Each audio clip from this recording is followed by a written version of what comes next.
Hello दोस्तों, इस video में हम शक्ति के पृथक्करण यानी कि सेपरेशन ऑफ पावर को काफ़ी डिटेल में कवर करेंगे। देखिए दोस्तों, इससे पहले वाली वीडियो में हमने salient features of Indian constitution यानी कि भारतीय संविधान की विशेषताओं को हमने समझ लिया था। हमने फेडरल रिपब्लिक यानी कि संघीय गणराज्य के अर्थ को भी जाना था, कानून के शासन रूल ऑफ लॉ को भी समझा था। आज के इस वीडियो में हम सेपरेशन ऑफ पावर यानी कि शक्तियों का पृथक्करण क्या है, इसको काफ़ी डिटेल में समझेंगे। प्लीज़ आप वीडियो को पूरा देखना ताकि आपको सारी बातें समझ में आ सकें। तो चलिए दोस्तों, बिना टाइम वेस्ट किए अपने टॉपिक को शुरू करते हैं। शक्तियों के पृथक्करण का सिद्धांत, प्रिंसिपल ऑफ या doctrine of separation of power, शक्तियों के पृथक्करण के लिए राज्य को विभिन्न उत्तरदायित्व वाली कई शाखाओं में विभाजित किया जाता है और प्रत्येक शाखा को जो अलग अलग जो विभाग है, अलग अलग जो शाखा है, उसको अलग अलग और स्वतंत्र शक्तियां प्रदान की जाती हैं। प्रायः यह विभाजन कार्यपालिका, विधायिका और न्यायपालिका के रूप में किया जाता है। वैसे तो हमें यहाँ पे भारत के कॉन्टेक्स्ट में सारी बातें समझनी है, लेकिन सबसे पहले बात करते हैं कि आखिर ये शक्ति का पृथक्करण होता क्या है। देखो, शक्ति का पृथक्करण इस ये तो आप इसी आसानी से समझ पा रहे हो कि शक्ति का बंटवारा करना। मान लो आपके पास 100% पावर है, ठीक है? आपके पास 100% पावर है, आपने इसको 3 भागों में बाँट लिया बराबर-बराबर, ठीक है? मतलब बराबर-बराबर बाँटना ही क्या हुआ, शक्ति का पृथक्करण हुआ। तो नॉर्मली शक्ति का पृथक्करण का मतलब है शक्ति का बंटवारा करना। अब अगर हम बात करें, ये एक डॉक्ट्रिन है, ये एक प्रिंसिपल है शक्ति के बंटवारे का। इसकी अगर हम बात करें तो इसके तहत क्या होता है, जो सरकार होती है, जो राज्य होता है, जो स्टेट है या जो पूरा का पूरा जो देश है, उसकी जो सरकार है, वो अपनी शक्तियों का बंटवारा करती है। नॉर्मली ये 3 चीज़, मतलब नॉर्मली इसका जो विभाजन है वो 3 प्रकार से किया जाता है। जैसे कि एक कार्यपालिका में शक्ति दे दी जाए, एक विधायिका और एक न्यायपालिका। आप देखोगे कि नॉर्मली सरकार के 3 अंग होते हैं, कार्यपालिका, विधायिका और न्यायपालिका, और उन्हीं के अंतर्गत शक्ति का बंटवारा किया जाता है। यहाँ तक बिल्कुल सिंपल है बात। शक्ति के पृथक्करण का सिद्धांत, शक्ति के पृथक्करण का सिद्धांत यही है। नॉर्मली आप ध्यान से समझिए कि शक्ति के पृथक्करण का मतलब कि सरकार के कार्यों को 3 या सरकार की शक्तियों को 3 भागों में डिवाइड करना। एक शक्ति कार्यपालिका को सौंप देना, विधायिका को और फिर न्यायपालिका को। तो ये 3 अंगों में सरकार अपनी शक्ति का बंटवारा कर लेती है। जब पूरे राज्य की शक्ति का बंटवारा इन 3 अंगों में हो जाता है, पूरे देश की शक्ति का बंटवारा, तो उसे हम कहते हैं शक्ति का पृथक्करण। यहाँ तक सारी बातें सिंपल हैं। अमेरिका के विपरीत अगर हम अमेरिका की बात करें तो अमेरिका के अपोजिट भारत में शक्तियों के पृथक्करण की अवधारणा का सख्ती से पालन नहीं किया जाता। हालांकि जांच और संतुलन, चेक एंड बैलेंस की एक प्रणाली को इस तरह से रखा गया है कि न्यायपालिका के पास विधायिका द्वारा पारित किसी भी असंवैधानिक कानून को रद्द करने की शक्ति है। देखिए दोस्तों, यहाँ पे आप बात को समझिए। यहाँ पे अगर हम अमेरिका को देखें ना, तो अमेरिका की तुलना में भारत में शक्ति के पृथक्करण के सिद्धांत को उतना ज़्यादा सख्ती से फॉलो नहीं किया जाता। अमेरिका में अगर हम देखें तो अमेरिका में कार्यपालिका को शक्ति दी गई है बराबर, न्यायपालिका को, और ये मतलब जो विधायिका है, न्यायपालिका है, उन सभी को जो शक्तियाँ दी गई हैं उसमें बंटवारा किया गया है। कार्यपालिका, विधायिका को काफ़ी शक्ति दी गई है जिससे जिससे वो अलग-अलग प्रतीत होती हैं, एक दूसरे से अलग प्रतीत होती हैं। लेकिन भारत में ऐसा नहीं है। भारत में हम देखते हैं संसदीय शासन प्रणाली है, और इसमें आप देखोगे कि जो कार्यपालिका है और जो विधायिका है, जो कानून बनाने वाली संस्था है, उसको हम विधायिका कहते हैं या संसद कह लो, तो ये दोनों आपस में मिलकर कार्य करती हैं। क्योंकि कार्यपालिका में उन्हीं लोगों की सरकार बनती है जो संसद में जिनके सदस्य होते हैं, तो ये दोनों मिलकर ही रहती हैं ज़्यादा। और इनकी जो शक्तियाँ हैं वो बटी हुई तो हैं, लेकिन आपस में मिल जाती हैं, तो कई बार शक्तियों का आदान प्रदान भी ये लोग कर लेते हैं। ज़्यादा शक्ति बढ़ती नहीं जाती। तो अमेरिका में शक्ति ज़्यादा बढ़ती जाती है, भारत में इतनी ज़्यादा शक्ति बढ़ती नहीं जाती। लेकिन हाँ, फिर भी भारत में चेक एंड बैलेंस की एक प्रणाली विकसित की गई है, जांच और संतुलन की एक प्रणाली विकसित की गई है, जिसका मतलब ये है कि अगर संसद या जो विधायिका है वो कोई भी ऐसा कानून बनाती है जो संविधान की धाराओं के अनुरूप सही नहीं है, यानी कि इल्लीगल है या असंवैधानिक है, अनकॉन्स्टिट्यूशनल है, तो न्यायपालिका यानी कि जो अदालत है वो उस कानून को रद्द कर सकती है। आपने देखा होगा कई बार संसद कानून बनाती है, और भारत में हम देखते हैं कि जो सुप्रीम कोर्ट है वो संसद के कानून को रद्द कर देता है, कहता है कि ये कानून सही नहीं है, ये संविधान की इस धारा का उल्लंघन कर रहा है। तो यहाँ तक आपको बात समझ में आई है। अब बात करते हैं कि आखिर ये जो शक्ति का पृथक्करण है इसका महत्व क्या है, इसकी क्या इंपॉर्टेंस है, इसे लोग क्यों अपनाते हैं, देश में लोकतांत्रिक सरकार में स्पेशली इसे क्यों अपनाया जाता है। देखो दोस्तों, इंपॉर्टेंस अगर हम देखें सेपरेशन ऑफ पावर की तो ये है कि ये निरंकुशता को दूर रखता है।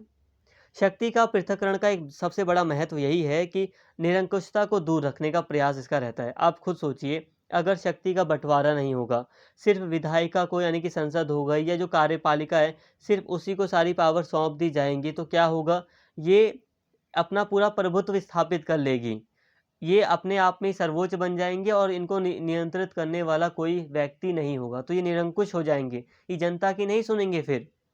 इसीलिए शक्ति का बंटवारा किया जाता है ताकि अलग अलग जो भी मतलब विभाग है, जो भी अलग अलग जो अंग है सरकार के, वो ना तो सबसे ज़्यादा पावरफुल हो ना कमज़ोर हो, मतलब चेक एंड बैलेंस करते रहें, एक दूसरे को काबू में लाते रहें। तो इस तरह शक्ति का पृथक्करण निरंकुशता को दूर रखता है, व्यक्तिगत स्वतंत्रता की रक्षा। अब शक्ति के बंटवारे के तहत हम देखते हैं कि जो व्यक्तियों के अधिकार होते हैं उनकी रक्षा भी होती है। जो न्यायपालिका है वो व्यक्तियों के अधिकारों की रक्षा करती है, स्वतंत्रता की रक्षा करती है। इसके साथ ही एक कुशल प्रशासन बनाने में मदद करता है। जो शक्ति का पृथक्करण है, जो सेपरेशन ऑफ पावर है, वो एक अच्छा प्रशासन, एक अच्छा एडमिनिस्ट्रेशन बनाने में मदद करता है। इसके साथ ही सेपरेशन ऑफ पावर से क्या होता है, जो न्यायपालिका होती है वो उसकी स्वतंत्रता कायम रहती है। जब स्पष्ट रूप से शक्ति दे दी जाती है ना दोस्तों, तो उसको बदला नहीं जा सकता।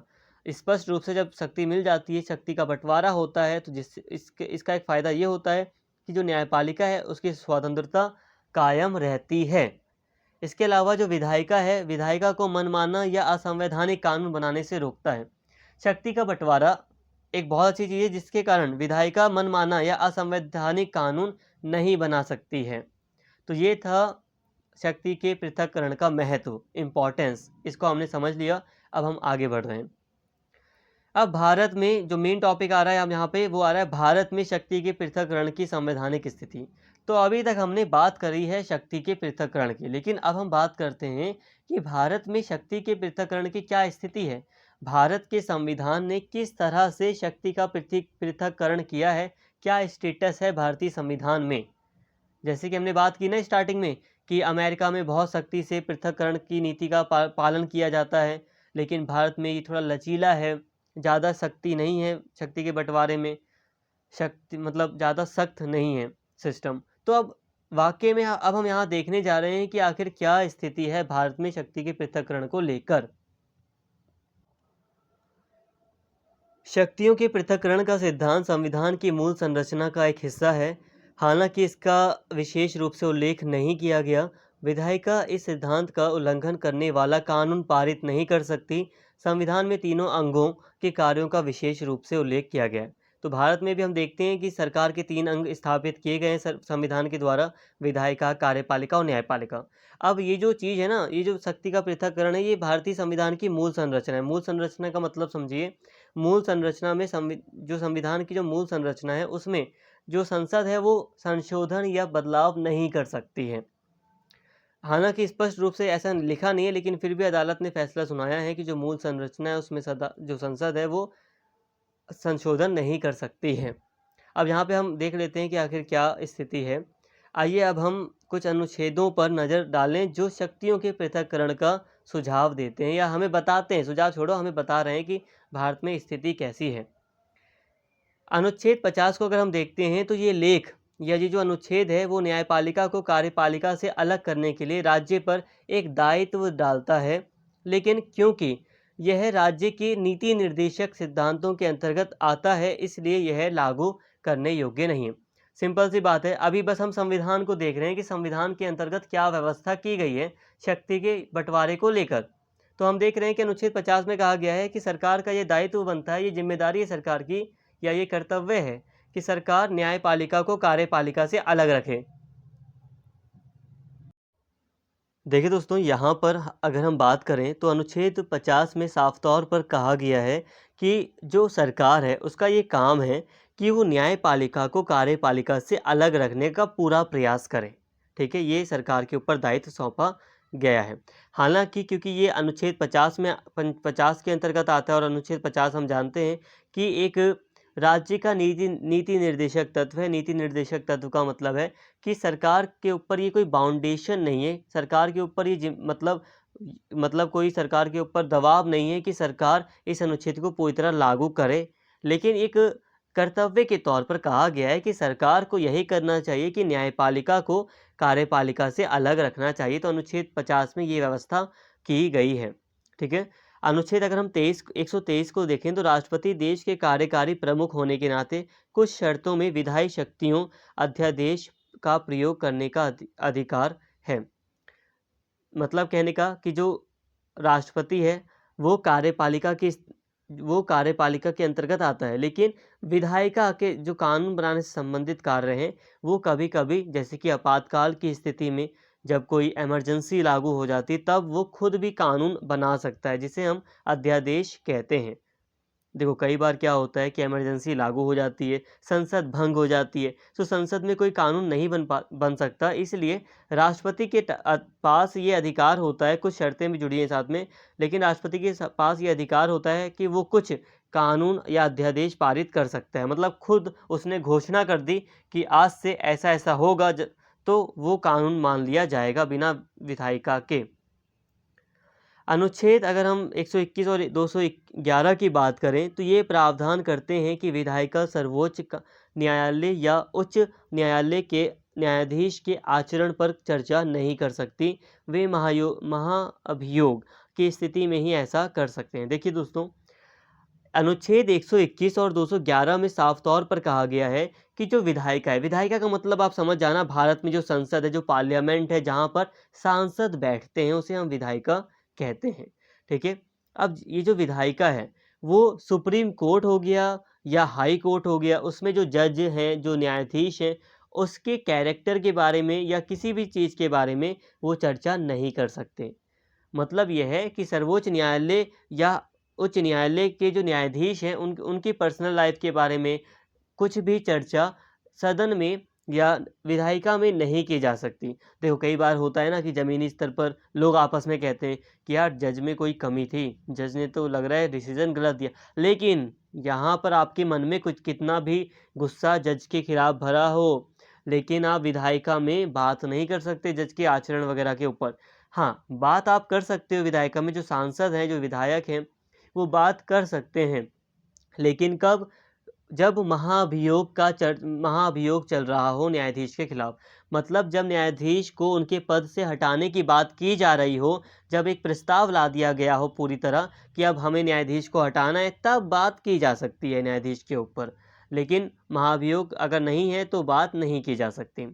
अभी सारी चीज़ें मैं कंक्लूड करूँगा, प्लीज़ वीडियो पूरा देखें।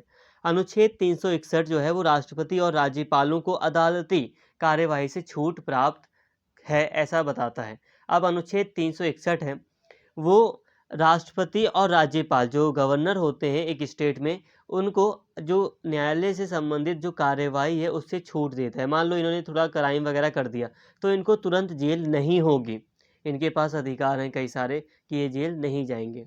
अब यहाँ पे आप थोड़ा बात को समझिए, क्या बात मैं कहना चाह रहा हूँ। देखो दोस्तों, एक्चुअली प्रॉब्लम ये हो रही है कि वीडियो आपको लग रहा होगा कि बड़ी हो रही है, लेकिन आप ध्यान से समझिए जी कि आपको जितनी भी यूनिट्स वगैरह पढ़नी है उसमें कई सारे टॉपिक दिए गए हैं और उन सभी टॉपिक को एक एक करके आपको विस्तार से समझना है। आप कॉलेज स्टूडेंट हैं, अगर मैं चाहूँ तो आपको शॉर्ट में समझा सकता हूँ, लेकिन समझाना काफ़ी नहीं है, आपको पूरा समझाना काफ़ी है।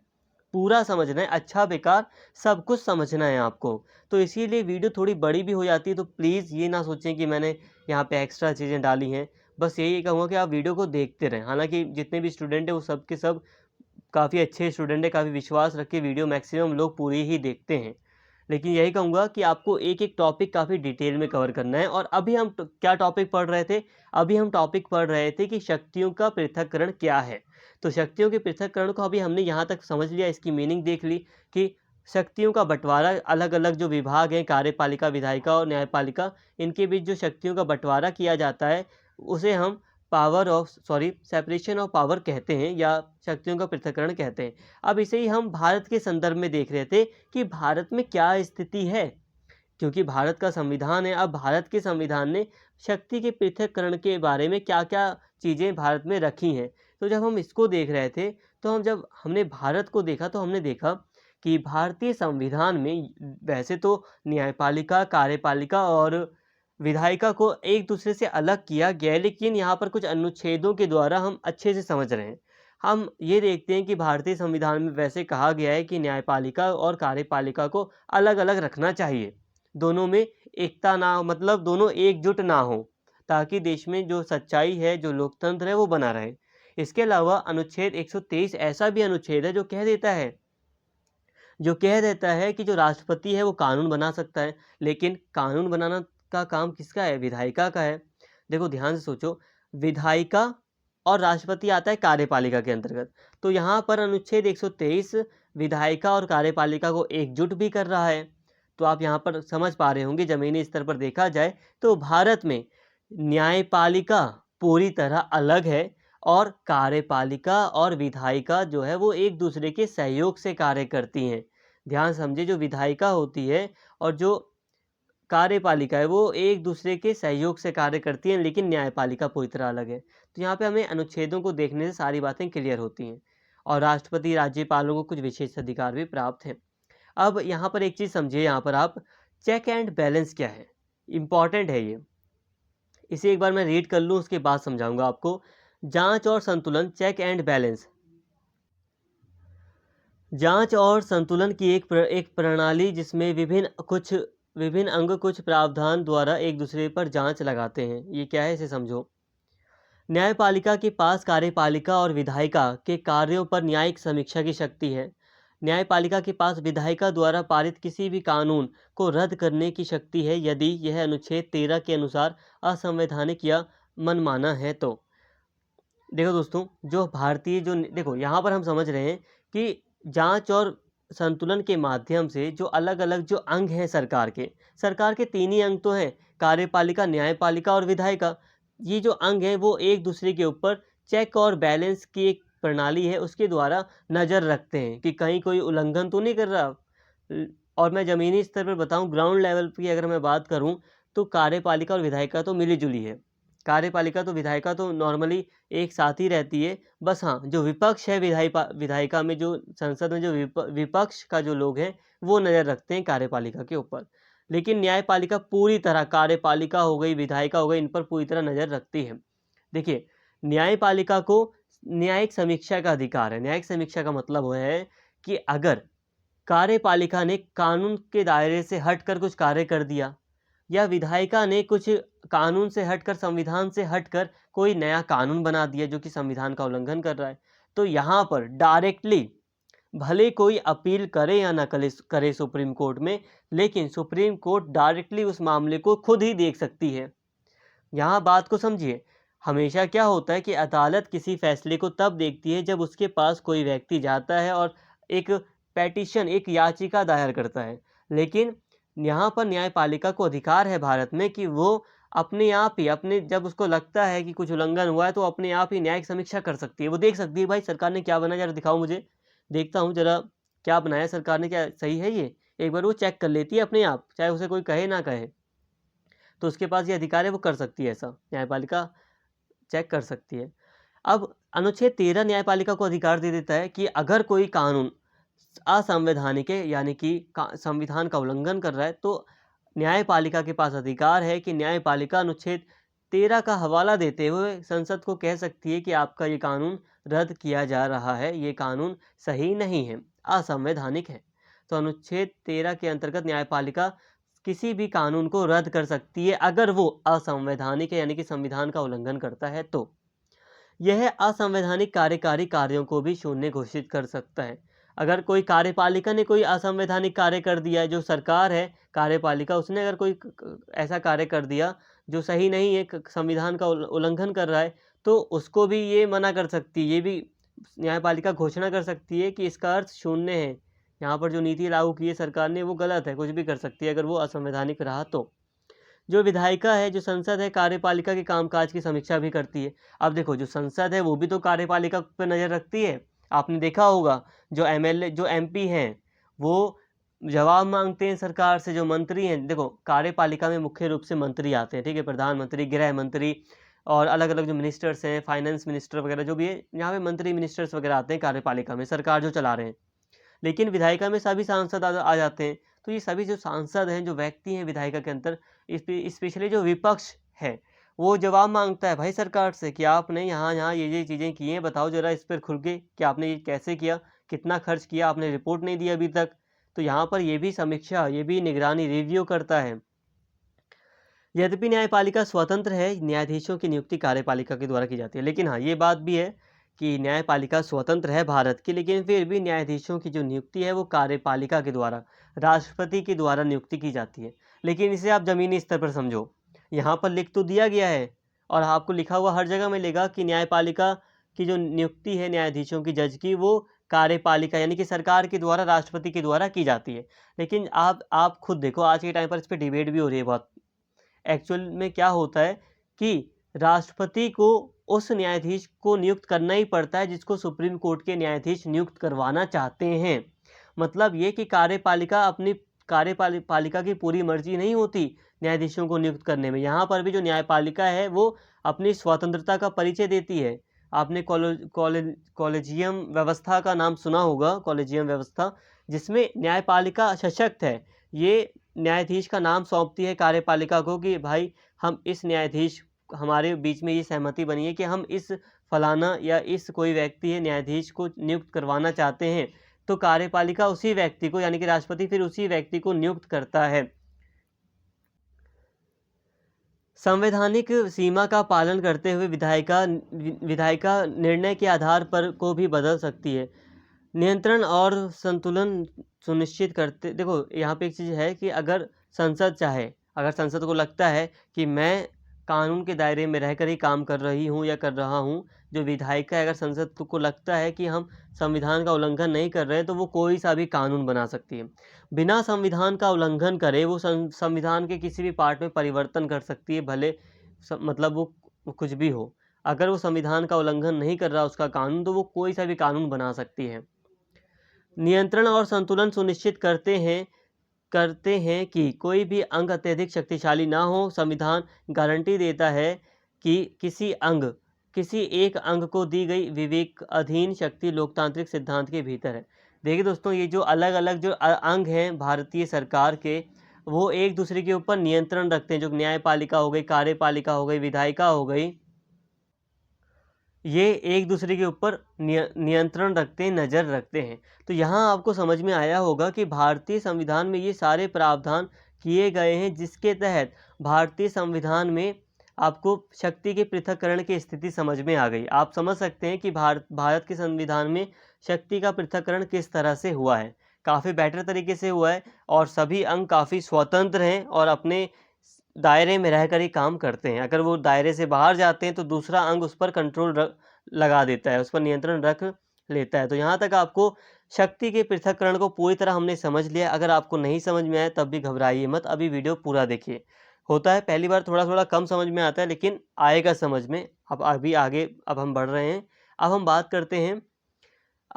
करते हैं संप्रभुता की, कि अब संप्रभुता क्या है, इसको आपको समझना है।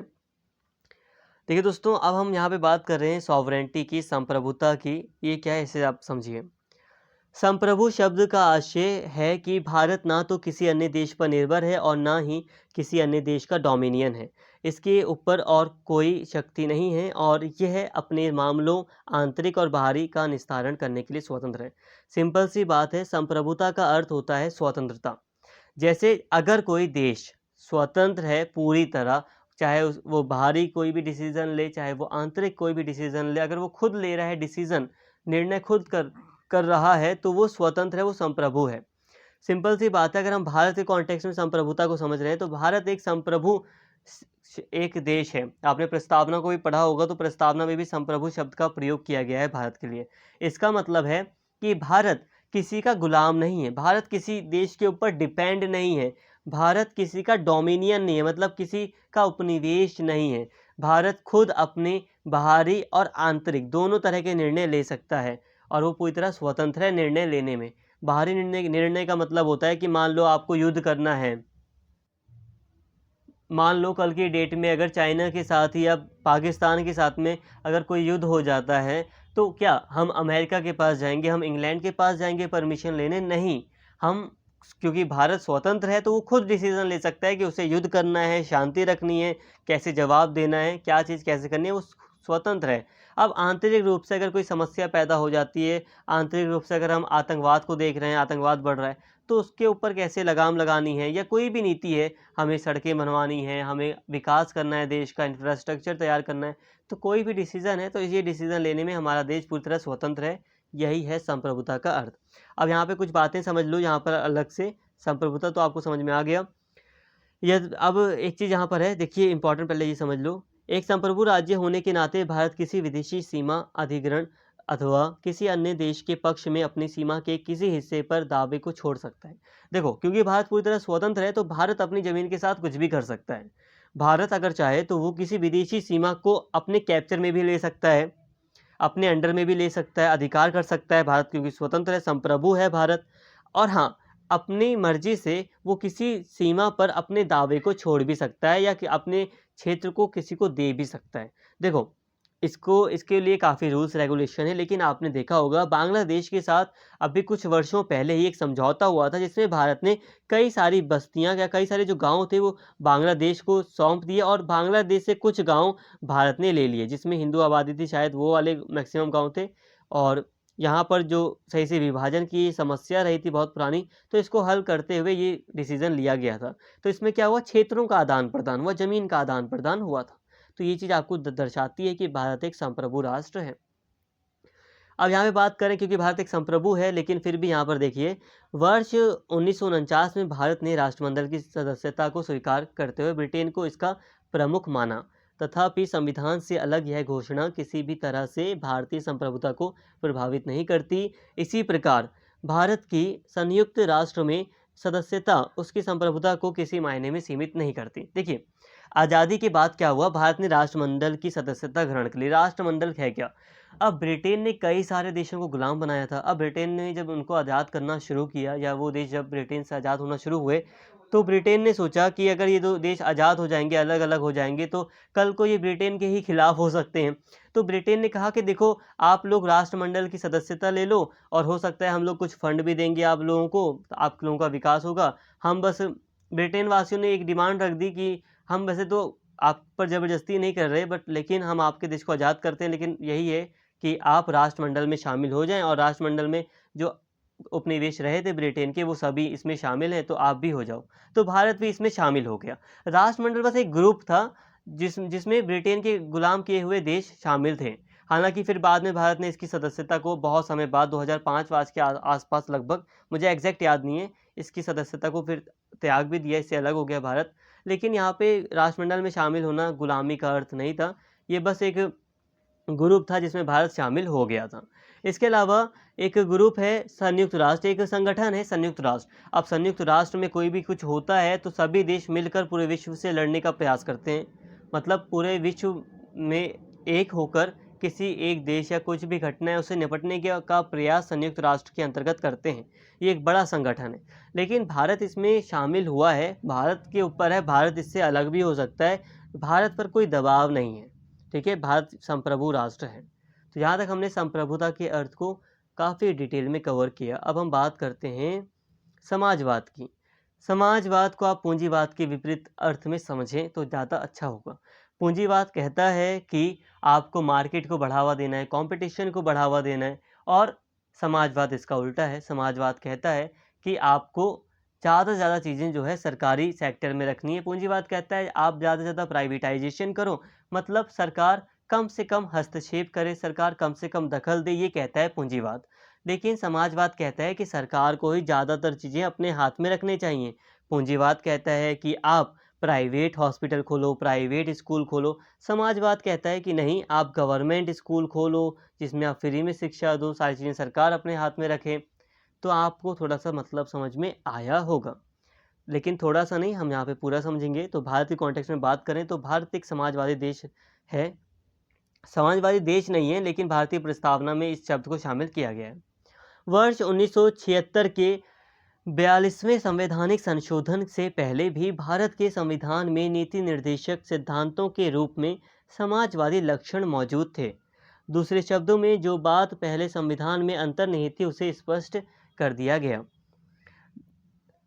यह बात ध्यान देने योग्य है कि भारतीय समाजवाद लोकतांत्रिक समाजवाद ना कि साम्यवादी समाजवाद, जिसे राज्य आश्रित समाजवाद भी कहा जाता है, जिसमें उत्पादन और वितरण के सभी साधनों का राष्ट्रीयकरण और निजीकरण, निजी संपत्ति का उन्मूलन शामिल है।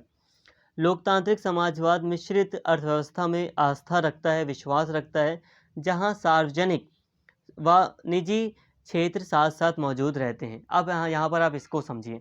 देखो दोस्तों, भारतीय संविधान में कई सारी चीज़ें अंतर्निहित थी, जैसे कि समाजवाद से संबंधित जो लक्षण थे, जो विशेषताएं थी, भारतीय संविधान में शुरू से ही रही थी। जैसे कि हमने जब डीपीएसपी, जो राज्य के नीति निर्देशक तत्व हैं, directive principles of state policy जो है, जो अनुच्छेद 50 वगैरह जो है, ये क्या है? ये डायरेक्टिव प्रिंसिपल्स हैं, ये हैं राज्य के नीति निर्देशक तत्व। तो ये जो अनुच्छेद हैं वो सरकार से कल्याणकारी कार्य यानी कि सरकारी योजनाओं को लागू करने के लिए सरकार को कहते हैं, जैसे कि सरकारी स्कूल खोलो, सरकारी शिक्षा मतलब सरकारी हॉस्पिटल्स वगैरह को खोलो, सरकार लोगों को कल्याण से संबंधित या भलाई से संबंधित कई सारे कार्यक्रम लोगों को मुहैया कराए। ये सारी चीज़ें भारतीय संविधान में शुरू से लिखी गई हैं, लेकिन इसको साफ तौर पर कहीं पर कहा नहीं गया था, साफ तौर पर भारत में कहा नहीं गया था कि भारत एक समाजवादी देश भी है। तो यहाँ पर 1976 में 42वां संवैधानिक संशोधन के तहत भारतीय प्रस्तावना में इस समाजवादी शब्द को शामिल कर लिया गया। स्पष्ट तौर पर अब भारत को एक समाजवादी देश भी कहा गया। लेकिन आप ध्यान से समझिए, भारत का जो समाजवाद है वो मिश्रित समाजवाद है। देखो, अगर हम एग्जैक्ट बात करें तो समाजवाद का मतलब होता है कि सारी चीज़ें सरकार के अंडर में हों। जैसे कि जो समाजवाद है वो हमें रशिया से सबसे ज़्यादा समझ में आता है। रशिया में समाजवाद को लागू करने का प्रयास किया गया, जहां सारी चीज़ें सरकार ने अपने हाथ में ले ली। प्राइवेटाइजेशन को, जो प्राइवेट की जा रही थी चीज़ों को, उनको पूरी तरह बंद कर दिया गया, प्राइवेट कंपनियों को बंद किया गया, सरकारी कंपनियां वगैरह खोली गई। लेकिन भारत में ऐसा नहीं है। भारतीय समाजवाद का मतलब है कि भारत में समाजवाद लोकतांत्रिक समाजवाद है, जिसमें जो अर्थव्यवस्था है उसमें सरकार भी हस्तक्षेप भी करती है, लेकिन साथ में निजी संपत्ति को भी बनाए रखा जाता है। मतलब प्राइवेटाइजेशन भी होता है और जो पब्लिक चीज़ें हैं वो भी होती हैं। सरकार अपनी तरफ से भी कई सारी कंपनियां खोलती है, लेकिन साथ में प्राइवेट कंपनियों को पूरी अनुमति होती है, और यही है भारत में।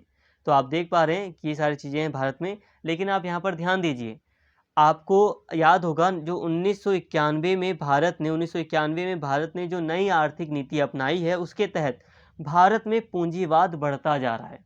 समाजवाद से संबंधित जो चीज़ें हैं वो घट रही हैं, सरकार अपने हाथों को पीछे खींच रही है, कल्याणकारी कार्य करने से अपने आप को पीछे खींच रही है, प्राइवेट चीज़ें ज़्यादा हो रही हैं। आप देखिए ध्यान से, आप समझिए, डे बाय डे आप पाएंगे कि प्राइवेटाइजेशन बढ़ता जा रहा है। तो यहाँ हमने समाजवाद को भी समझ लिया। अब हम बात करते हैं लोकतंत्र की। अब भारत एक डेमोक्रेटिक कंट्री, ये सारी चीज़ें प्रस्तावना में लिखी हैं, वही मुख्य अर्थों को आपको समझाया जा रहा है। अब ये जो लोकतंत्र है इसे आप समझिए, सिंपल है, भारत तो एक लोकतांत्रिक देश है। लेकिन आप कॉलेज स्टूडेंट हैं, आपको सिर्फ इतना नहीं पता होना चाहिए कि भारत एक लोकतंत्र है, यहाँ पर जनता के द्वारा चुनाव होता है। आपको डिटेल में पढ़ना है, लेकिन बहुत ज़्यादा डिटेल भी नहीं करूँगा। यहाँ पे आप देखिए, संविधान की प्रस्तावना में एक लोकतांत्रिक राज व्यवस्था की परिकल्पना की गई है। यह प्रचलित संप्रभुता के सिद्धांत पर आधारित है, अर्थात सर्वोच्च शक्ति जनता के हाथ में हो। देखिए दोस्तों, जो भारतीय प्रस्तावना है, जो प्रियम्बल है, उसमें आप पाएंगे कि लोकतांत्रिक शब्द का प्रयोग किया गया है। इसका सिंपल सा अर्थ जो ये है कि यहाँ भारत में जो सर्वोच्च शक्ति है वो जनता के हाथों में है। भारतीय संविधान में प्रतिनिधि संसदीय लोकतंत्र की व्यवस्था है, जिसमें कार्यकारिणी अपनी जो कार्यपालिका है वो अपनी सभी नीतियों और कार्यों के लिए विधायिका के प्रति जवाबदेह है। वयस्क मताधिकार, सामयिक चुनाव, कानून की सर्वोच्चता, न्यायपालिका की स्वतंत्रता, भेदभाव का अभाव भारतीय राजव्यवस्था के लोकतांत्रिक लक्षण के स्वरूप हैं। देखिए दोस्तों, अगर हम भारतीय लोकतंत्र की बात करें तो भारत में संसदीय लोकतंत्र यानी कि प्रतिनिधि संसदीय लोकतंत्र की व्यवस्था की गई है, जहां पर प्रतिनिधियों का चुनाव होता है, और संसदीय व्यवस्था है। संसदीय व्यवस्था का मतलब है यहाँ पर प्राइम मिनिस्टर और राष्ट्रपति दोनों होते हैं। यूएसए में संसदीय व्यवस्था नहीं है। यूएसए में क्या है? यूएसए में प्रेसिडेंशियल यानी कि राष्ट्रपति व्यवस्था है, वहाँ पर प्राइम मिनिस्टर नहीं होता, यहाँ पर होता है। तो भारत में प्रतिनिधि संसदीय लोकतंत्र को अपनाया गया है भारत में। और यहाँ पर आप देखिए, इस व्यवस्था के अंतर्गत जो कार्यपालिका है, जो सरकार है, कार्यकारिणी है, वो संसद के प्रति उत्तरदायी रहती है, वो जवाबदेह रहती है। ठीक है, मतलब अगर विधायिका संसद सरकार से जवाब मांगे तो सरकार को जवाब देना पड़ता है। इसके अलावा यहाँ पे कुछ चीज़ें बताई गई, जैसे कि वयस्क मताधिकार, जो सार्वभौमिक वयस्क मताधिकार है कि 18 वर्ष से ऊपर सभी नागरिकों को वोट डालने का अधिकार भारत में दिया गया है। भारत में समय समय पर चुनाव होते हैं, जब समय होता है निश्चित समय पर चुनाव होते हैं। कानून की सर्वोच्चता है भारत में। न्यायपालिका भारत की स्वतंत्र है पूरी तरह। भेदभाव का अभाव है भारत में। तो ये सारी चीज़ें हमारे लोकतंत्र को दर्शाती हैं, भारतीय राज व्यवस्था के लोकतंत्र को दर्शाती हैं। तो यहाँ पे आपको ये सारी चीज़ आपको समझ में आ गई होगी। लोकतंत्र का डिटेल में आपको यहाँ पर मीनिंग समझ में आया। देखो, आपको सिर्फ लोकतंत्र का मतलब नहीं समझना, भारत में लोकतंत्र का क्या मतलब है इसको आपको समझना था। अब यहाँ पे हम बात करते हैं धर्मनिरपेक्षता की, सेकुलरिज्म की। धर्मनिरपेक्षता, सेकुलरिज्म। धर्मनिरपेक्ष शब्द को भी 42वें संविधान संशोधन अधिनियम 1976 के द्वारा जोड़ा गया। यद्यपि धर्मनिरपेक्ष राज्य शब्द का स्पष्ट रूप से संविधान में उल्लेख नहीं किया गया था, तथापि इसमें कोई संदेह नहीं है कि संविधान निर्माता ऐसे ही राज्य की स्थापना करना चाहते थे। इसीलिए संविधान में अनुच्छेद 25 से लेकर 28 तक धार्मिक स्वतंत्रता का अधिकार जोड़ा गया है। देखिए दोस्तों, जो भारत है, भारत में अगर हम बात करें संविधान की, तो संविधान में कहीं भी नहीं लिखा था कि भारत एक धर्मनिरपेक्ष राष्ट्र है, लेकिन संविधान में अनुच्छेद 25 से लेकर अनुच्छेद 28 तक साफ तौर पर एक धर्मनिरपेक्ष देश वाली सारी बातें, सारी क्वालिटी डाली गई थी। देखो, धार्मिक स्वतंत्रता का जो अधिकार दिया गया है वो काफ़ी व्यापक है और ये पूरी तरह भारत को एक धर्मनिरपेक्ष राज्य बनाता है। लेकिन हाँ, भारत की प्रस्तावना में स्पष्ट रूप से ये शब्द का प्रयोग नहीं था, लेकिन 42वां संवैधानिक संशोधन किया गया सरकार के द्वारा, और इस संशोधन के, इस अमेंडमेंट के परिणाम स्वरूप एक धर्मनिरपेक्ष राज्य के शब्द को भारतीय प्रस्तावना में शामिल कर लिया गया। अब स्पष्ट तौर पर लिख दिया गया कि भारत एक धर्मनिरपेक्ष देश है। अगर लिखा नहीं गया था तब भी भारत एक धर्मनिरपेक्ष देश था, लेकिन वो चीज़ें बस अनुच्छेद के अंतर्गत लिखी थी। भारतीय संविधान में धर्मनिरपेक्षता की सभी अवधारणाएं विद्यमान हैं, अर्थात हमारे देश में सभी धर्म समान हैं और उन्हें सरकार का समान समर्थन प्राप्त है। देखिए, सिंपल सी बात है कि अनुच्छेद जब हम 25 से लेकर 28 को पढ़ते हैं तो इसमें धार्मिक स्वतंत्रता के अधिकारों को काफ़ी विस्तार से बताया गया है। जैसे कि सभी व्यक्तियों को किसी भी धर्म को फॉलो करने का अधिकार है। पूजा पाठ अलग अलग तरीके से वो कर सकते हैं। अपने समुदाय के रूप में वो एक पूजा का आयोजन कर सकते हैं। तीर्थ यात्रा पर जा सकते हैं। हर चीज़ यहाँ पर स्पेशली डिटेल में कवर की गई है धार्मिक स्वतंत्रता के अंतर्गत। हाँ, ये है कि आप किसी दूसरे की भावना को बिना ठेस पहुँचाए आप अपनी धार्मिक स्वतंत्रता का पूरी तरह यूज़ कर सकते हैं। और ये सारी चीज़ें भारत की धर्मनिरपेक्षता को दर्शाती है कि भारत में सभी धर्म के रहने के लिए पूरे इंतजाम हैं। सभी को समान समर्थन सरकार के द्वारा मिला हुआ है। जैसे कि अगर हम बात करें दूसरे देशों की, हम बात करें इंग्लैंड की, तो इंग्लैंड का जो धर्म है इंग्लैंड के राज्य का, वो है क्रिश्चियनिटी, यानी कि ईसाई धर्म राज्य ने अपनाया है। मतलब ये कि सरकार सिर्फ ईसाई धर्म का ही समर्थन करेगी, दूसरे धर्म का बिल्कुल नहीं। इसके अलावा पाकिस्तान ने इस्लाम को अपनाया, लेकिन भारत में ऐसा नहीं है। भारतीय राज्य का कोई अपना धर्म नहीं है। भारत में सभी धर्मों को पर्याप्त या बराबर स्वतंत्रता प्राप्त है और सरकार बराबर तरीके से सभी धर्म को समर्थन देगी। समर्थन का मतलब है कि फंड वगैरह हो गए, जैसे कि सुरक्षा हो गई। आप तीर्थ यात्रा पर जाते हैं, चाहे कोई मस्जिद हो तो वहाँ पर भी सुरक्षा सरकार के द्वारा दी जाएगी। कोई हिंदू या किसी बौद्ध मंदिर हो कोई, तो वहाँ पर भी नागरिकों को सुरक्षा दी जाएगी। तो सरकार समर्थन करेगी सबको बराबर। अब इसी से यहाँ पे भारत की प्राचीन इतिहास को अगर हम देखें तो एक शब्द भारत के प्राचीन इतिहास से ही शामिल है भारत में, जिसका नाम है सर्वधर्म समभाव। ये भारतीय संस्कृति का अभिन्न अंग रहा है शुरू से ही। जब हम सनातन धर्म की बात करते हैं, जैसे कि आप हिंदू धर्म की बात कर लेते हैं कभी कभी, कि प्राचीन काल से अगर हम देखते हैं तो ये भारतीय संस्कृति में, भारतीय धर्म में पूरी तरह मिला जुला रूप है। अब ये आप नहीं कह सकते कि ये सिर्फ हिंदू धर्म से जुड़ा हुआ है, ये भारत का है ये चीज़। ये हाँ, हिंदू धर्म से जोड़ा जा सकता है सर्वधर्म समभाव को आप हिंदू धर्म से या हम हिंदू धर्म से जोड़ते हैं, लेकिन ये पूरी तरह भारतीय है। भारतीय संस्कृति सदा से ही सर्वधर्म समभाव की रही है। और इसी का अनुसरण करते हुए संविधान में धार्मिक स्वतंत्रता दी गई है। और ये अब हम देख रहे हैं कि किस तरह से सर्वधर्म समभाव के भाव को पूरे विश्व में फैलाने का प्रयास किया जा रहा है। इसका जो अर्थ है दोस्तों वो यही है कि सभी धर्मों द्वारा अनुसरण किए जाने वाले मार्ग भले ही अलग हों, किंतु उनका गंतव्य एक ही है। दोस्तों यहाँ पे कहने का मतलब है कि सर्वधर्म समभाव के कई अर्थ हैं। एक अर्थ इसका जो काफ़ी एक अर्थ लिया जाता है वो ये है कि सर्वधर्म समभाव का मतलब है कि सभी धर्मों में अलग अलग तरीके हो सकते हैं पूजा पाठ करने के या आराधना करने के, भक्ति करने के, लेकिन सबका जो मंजिल है, सबको जहाँ पहुँचना है वो स्थान एक ही है। सभी धर्म व्यक्तियों को एक ही स्थान पर पहुंचाता है। ठीक है, सभी धर्म एक ही स्थान पर व्यक्तियों को पहुंचाते हैं। तो सभी का मार्ग थोड़ा अलग हो सकता है, लेकिन उनका गंतव्य, उनका डेस्टिनेशन, उनकी मंजिल एक ही है।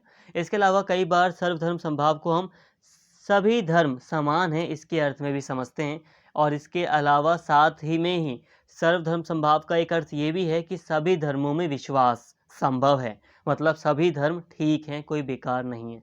तो ये सर्वधर्म समभाव का अर्थ था, इसे भी आपने समझ लिया, आपके सिलेबस में दिया गया था। अब हमें बात करनी है मूल संरचना की, बेसिक स्ट्रक्चर की, और इसके बाद आपका पूरा चैप्टर खत्म हो जाएगा। दोस्तों अब हम बात कर लेते हैं कि आखिर ये मूल संरचना है क्या, बेसिक स्ट्रक्चर क्या है। देखो, भारतीय संविधान की एक मूल संरचना है, इसे आप समझ लो, आपको काफ़ी बेहतर तरीके से सारी चीज़ें आपको समझ में आ जाएंगी। अब ये क्या है, इसे हम समझते हैं। देखो दोस्तों, यहाँ पर आप मूल संरचना को थोड़ा सा मैं जल्दी से आपको बस समझा देता हूँ। देखो, आपको मैं चाहूँ तो 2 मिनट में आपको इसे ख़त्म कर सकता हूँ, लेकिन फिर भी कम शब्दों में जल्द से जल्द आपको समझाने का कोशिश करूँगा, टाइम आपका बेकार ना हो, पूरी तरह आपको यहाँ पे इस चीज़ समझाई जाएगी। देखो, मूल संरचना को आप तब ज़्यादा समझ पाओगे जब आप समझोगे कि आखिर ये सामने कैसे आई। संविधान जब बना था तब कहीं पर नहीं लिखा था कि संविधान का ये वाला हिस्सा या कोई भी XYZ करके जो हिस्सा है वो उसे हम मूल संरचना कहते हैं। अब मूल संरचना क्या है, ये सामने कैसे आया, इसे हम समझते हैं। देखो, एक केस था जिसका नाम है शंकरी प्रसाद मामला। ये एक सुप्रीम कोर्ट में इस नाम का एक केस आया था 1951 में। अब शुरुआत से समझते हैं। शुरुआत में ही आपने सुना होगा जब मौलिक अधिकार वगैरह बना दिए गए तो एक संपत्ति का अधिकार शामिल था मौलिक अधिकारों में। अब अंबेडकर जी को, नेहरू जी को समझ में आया कि अरे, हमने संपत्ति का अधिकार तो दे दिया था व्यक्तियों को, लेकिन अब दिक्कत हो रही है क्योंकि बहुत सारे जमींदार हैं, उनको ये अधिकार मिल गया, तो इससे वो फ़ायदा उठा रहे हैं। वो अदालत में जा रहे हैं और संपत्ति के अधिकार के तहत अपनी संपत्ति की रक्षा कर रहे हैं। और क्योंकि ज़मींदारों की ज़मीन तो किसानों की है, किसानों को मिलनी चाहिए, और समाज कल्याण से संबंधित फिर सरकार नीतियों को लागू नहीं कर पाएगी, क्योंकि सरकार को भलाई से संबंधित कार्य भी करने थे, जनता का कल्याण भी करना था। अब इन्हीं सब चीज़ों के चलते अब जो पार्लियामेंट थी उस समय, जो विधायिका थी, उसने आज़ादी के कुछ समय बाद ही, जब संविधान लागू हुआ 1950 के बाद ही, तो 1950 के बाद ही तुरंत ही संपत्ति के अधिकार को पूरी तरह ख़त्म कर दिया। मतलब ये कि एक मौलिक अधिकार में उस सरकार ने संशोधन करवा दिया। अब इसी के चलते शंकरी प्रसाद मामला सामने आया, एक याचिका वगैरह दायर की गई, और फिर ये मामला सुप्रीम कोर्ट में चला गया कि भाई, सरकार तो मौलिक अधिकारों में संशोधन नहीं कर सकती। लेकिन यहाँ पर एक डिसीज़न आया और सुप्रीम कोर्ट ने कहा कि 1951 का इस फैसले में, शुरुआती जो ये जो फैसला है, इसमें सरकार ने कहा, सुप्रीम कोर्ट ने कहा कि जो सरकार है, जो विधायिका है, जो संसद है, वो मौलिक अधिकारों में संशोधन कर सकती है। ये अधिकार उसे अनुच्छेद 368 देता है। मतलब अनुच्छेद 368 के तहत संसद मौलिक अधिकारों में संशोधन कर सकती है। ये सुप्रीम कोर्ट ने 1951 के मामले में कहा। लेकिन अब दूसरा मामला सामने आया जिसका नाम था गोलकनाथ मामला। दोबारा केस गया एक बार सुप्रीम कोर्ट। फिर सुप्रीम कोर्ट ने कहा, 1967 में ये मामला गया था सुप्रीम कोर्ट में। सुप्रीम कोर्ट ने कहा कि संसद मौलिक अधिकारों में संशोधन नहीं कर सकती। अब सुप्रीम कोर्ट ने कहा नहीं नहीं नहीं, फंडामेंटल राइट्स में सुप्रीम कोर्ट जो है वो उसने कह दिया कि नहीं। सुप्रीम कोर्ट ने कहा कि मौलिक अधिकारों में संसद संशोधन या परिवर्तन नहीं कर सकती। मतलब ये हुआ कि सुप्रीम कोर्ट ने अपने ही फैसले को बदल दिया। पहले उसने कहा था कि सरकार कर सकती है, मतलब संसद कर सकती है, लेकिन अब सुप्रीम कोर्ट ने कहा कि नहीं नहीं, संशोधन या मौलिक अधिकार जो फंडामेंटल राइट है उसमें संशोधन नहीं किए जा सकते। अब फंडामेंटल राइट्स क्या है दोस्तों, आपको पता होगा, जैसे कि धार्मिक स्वतंत्रता का अधिकार, समानता का अधिकार, और पहले संपत्ति का अधिकार था तो वो भी, तो ये मौलिक अधिकार हैं। ठीक है, तो इसमें संशोधन नहीं कर सकती, ये मामला सामने आया गोलकनाथ मामले में। और एक यहाँ पे आप कंफ्यूज मत होना। देखो, आप सोच रहे होगे कि सुप्रीम कोर्ट अपने फैसले को कैसे बदल सकता है। यहाँ पर भारत की सुप्रीम कोर्ट के पास ये अधिकार है कि सुप्रीम कोर्ट अपने फैसले को जब चाहे तब पलट सकता है। यहाँ पे उसको शर्म नहीं आएगी, ठीक है। मैं गलत कह रहा हूँ, शर्म शब्द का यूज़ कर रहा हूँ। एक्चुअल में ये बहुत अच्छी चीज़ है, और बहुत अच्छी चीज़ है ये कि सर जब सुप्रीम कोर्ट को लगता है समय के अकॉर्डिंग, तो वो अपने फैसले को बदल भी देता है।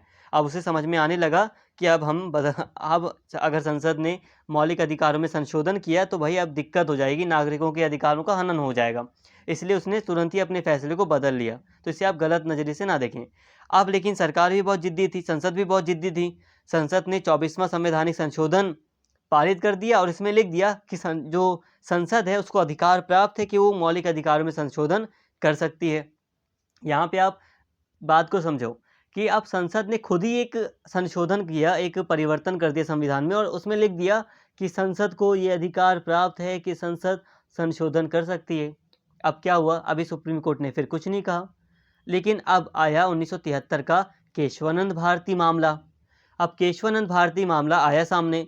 इसमें सुप्रीम कोर्ट ने मूल संरचना के सिद्धांत को सामने रखा। सुप्रीम कोर्ट ने कहा कि XYZ करके कहा कि ये संबंधित कुछ विषय हैं और इन्हें हम मूल संरचना का दर्जा देते हैं, और मूल संरचना में जो संसद है वो संशोधन नहीं कर सकती। यहाँ पे बात को समझिए। सुप्रीम कोर्ट ने कहा, SC जो सर्वोच्च न्यायालय है उसने कहा कि संसद संविधान की मूल संरचना में बेसिक स्ट्रक्चर में संशोधन नहीं कर सकती। कहने का मतलब है कि जो संसद है वो हर चीज़ में हर चीज़, संविधान की हर एक चीज़ में परिवर्तन कर सकती है, लेकिन जो चीज़ मूल संरचना से संबंधित है उसमें संसद परिवर्तन नहीं कर सकती। ये फैसला केशवानंद भारती मामले में सुनाया सुप्रीम कोर्ट ने। और फिर एक मामला दोबारा सामने आया, इंदिरा गांधी का नेहरू मामला था, ये इंदिरा नेहरू गांधी का मामला था 1975 का। लेकिन फिर भी सुप्रीम कोर्ट ने अपने इस वाले फैसले को दोबारा से कहा कि जो संसद है वो मूल संरचना में परिवर्तन नहीं कर सकती। ये मूल संरचना क्या है इसे अभी मैं समझाऊंगा। अब इसी के बाद देखिए, जब सुप्रीम कोर्ट बिल्कुल टिक गया अपने फैसले पर, सुप्रीम कोर्ट ने कह दिया कि मूल संरचना में संसद संशोधन नहीं कर सकती। उसके बाद संसद ने एक 39वां संवैधानिक संशोधन किया था। इसके तहत अब क्योंकि मूल संरचना को, ये जो 39वां संवैधानिक संशोधन था वो मूल संरचना का उल्लंघन कर रहा था संविधान की, इसलिए इसे रद्द कर दिया। किसने? सुप्रीम कोर्ट ने। इसके अलावा 42वां संवैधानिक संशोधन पारित कर दिया संसद ने, पार्लियामेंट ने ये 42वां संवैधानिक संशोधन पारित किया, जिसमें कहा कि संसद की विधायी शक्तियां, कानून बनाने से संबंधित शक्तियां जो हैं वो असीमित हैं, अनलिमिटेड हैं। लेकिन फिर बाद में एक मामला आता है, मिनर्वा मिल मामला। तो इसमें भी ये जो विधायिका की असीमित शक्ति की बात की गई थी, संसद की असीमित शक्ति की जो बात की गई थी, इसको न्यायपालिका ने रद्द कर दिया। इसको कहा कि नहीं, ये मूल संरचना का उल्लंघन कर रहा है, इसको हम रद्द करते हैं।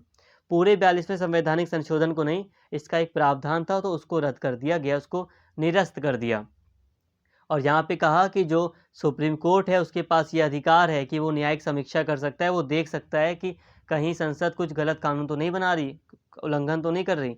इसके बाद फिर एक मामला आता है, वामन राव मामला। फिर सुप्रीम कोर्ट कहता है कि नहीं, मूल संरचना में संशोधन नहीं किया जा सकता। अब यहाँ पर आप बात को समझिए कि 1973 के बाद जितने भी अधिनियम सरकार के द्वारा बनाए गए, उसमें सुप्रीम कोर्ट ने माना है कि उस 1973 के बाद जितने भी अधिनियम बनाए गए हैं उसमें किसी भी तरह से मूल संरचना से संबंधित संशोधन नहीं किया जा सकता है। डायरेक्टली अब हम बात करते हैं कि आखिर ये मूल संरचना, बेसिक स्ट्रक्चर क्या है। देखो दोस्तों, बेसिक स्ट्रक्चर के कुछ तत्व हैं, जैसे कि संविधान की सर्वोच्चता, लोकतांत्रिक प्रकृति, संविधान की धर्मनिरपेक्ष चरित्र, शक्तियों का विभाजन, संसदीय प्रणाली आदि। अब यहाँ पे आप बात को समझिए।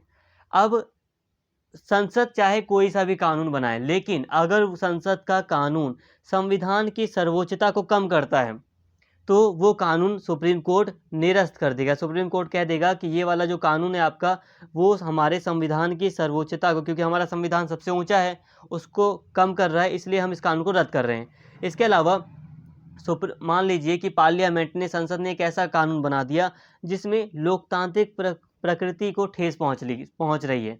मतलब ये कि तानाशाही जैसे नियम बना दिए, जैसे कि सरकार ने मान लो संसदीय प्रणाली को हटाकर, सरकार जो संसद है उसने मान लो संसदीय प्रणाली को हटाकर उसने एक ऐसी शासन स्थापित करने का प्रयास किया जिसमें लोकतांत्रिक गुण नहीं है, जिसमें तानाशाह शासन करता है।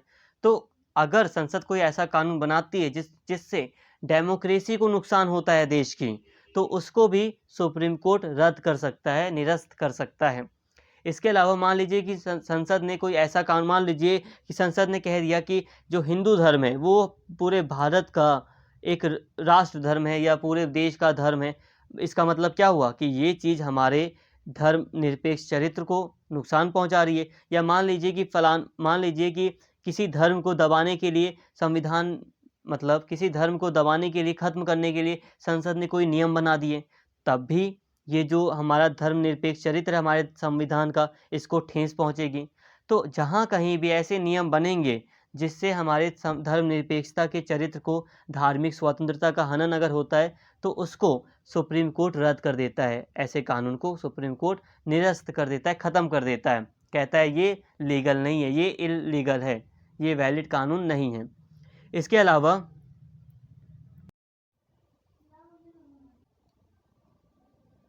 अलावा जैसे कि शक्तियों के विभाजन से संबंधित कोई टॉपिक है तो उस पर भी संशोधन नहीं किया जा सकता। जैसे कि कार्यपालिका, न्यायपालिका और विधायिका की जो शक्तियां हैं उसको कम या ज़्यादा नहीं किया जा सकता। शक्तियों का जो विभाजन है उसको छेड़ा नहीं जा सकता संसद के द्वारा।